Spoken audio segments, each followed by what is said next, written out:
కనీసం 15% శిక్షణ భృతే లక్ష్యమని జుడాలు నినదించారు. ప్రభుత్వం సానుకూలంగా స్పందించి తమ డిమాండ్లు పరిష్కరించాలని కోరారు.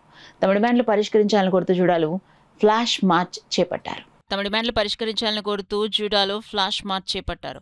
జీజీహెచ్ నుంచి ఇంద్రపాల అంబేద్కర్ విగ్రహం వరకు సెల్ ఫోన్లతో ఫ్లాష్ లైట్లు ఆన్ చేసి నినాదాలు చేస్తూ నిరసన చేపట్టారు. ప్రభుత్వం మొండి వైఖరి వల్ల తమతో పాటు రోగులు తీవ్ర ఇబ్బందులు పడుతున్నారని జుడాలు ఆవేదన వ్యక్తం చేశారు. మనం డే 11వ స్ట్రైక్ 11వ రోజులో కొనసాగిస్తున్నాం. ఈ స్ట్రైక్ని మా హక్కుల కోసం ఈ పోరాటం చేస్తున్నామండి.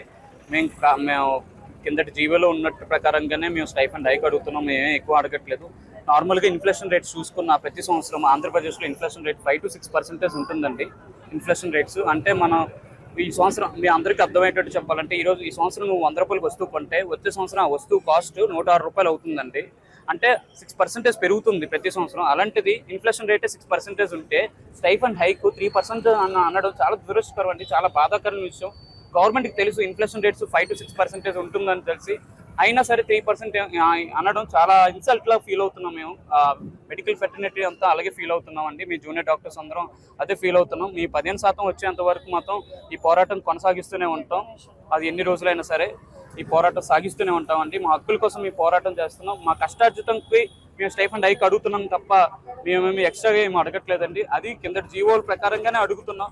ఈ న్యాయం కోసమే అడుగుతున్నాం. మాకు రావాల్సింది మాకు దక్కేంత వరకు ఈ పోరాటం సాగిస్తూనే ఉంటాం. ఈ రోజు డాక్టర్లు అనే వాళ్ళు మేమందరం రోడ్ల మీద దిగొచ్చిన కారణం ఏంటంటే డాక్టర్స్ ఎంతో కష్టపడినా మేము అడిగిన 15% కూడా ఇవ్వలేని పరిస్థితిలో గవర్నమెంట్ ఉండి 3% అని చెప్పి మా మీద పడేశారండి. 3% అనేది మాకు ఎక్కడికి సరిపోదండి.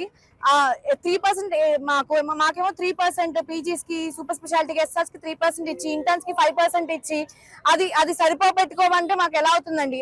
మా ఖర్చులు మాకు పెరిగిపోతున్నాయి. రోజు ఖర్చులు, మా రెంట్లు, మాకు పెట్రోల్, మా తిండి అన్ని కూడా మాకు ఖర్చులు పెరుగుతున్నాయండి. మేము గవర్నమెంట్ కి సర్వ్ చేస్తున్నాం కాబట్టే కదండి అడిగింది. ఈ రోజు గవర్నమెంట్ కాలేజ్ జాయిన్ అయ్యి మేము చదువుతున్నాము, మేము ప్రజలకి ఫ్రీగా సేవ చేస్తున్నామనే కదండి మేము ఈరోజు మా హక్కుని మేము అడుగుతున్నామండి.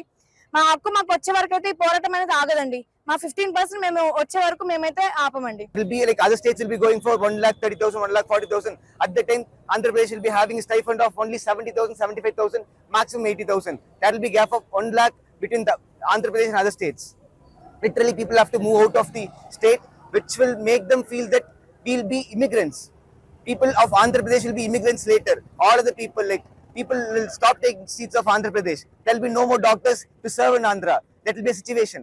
So I want to say we are not Tamil Nadu. We are Andhra Pradesh. We are people of Andhra Pradesh. Because I know I'm from Tamil Nadu. I know the hardship of Tamil Nadu people. I came here. I'm standing the first time to protest. Andhra Pradesh should not be next Tamil Nadu.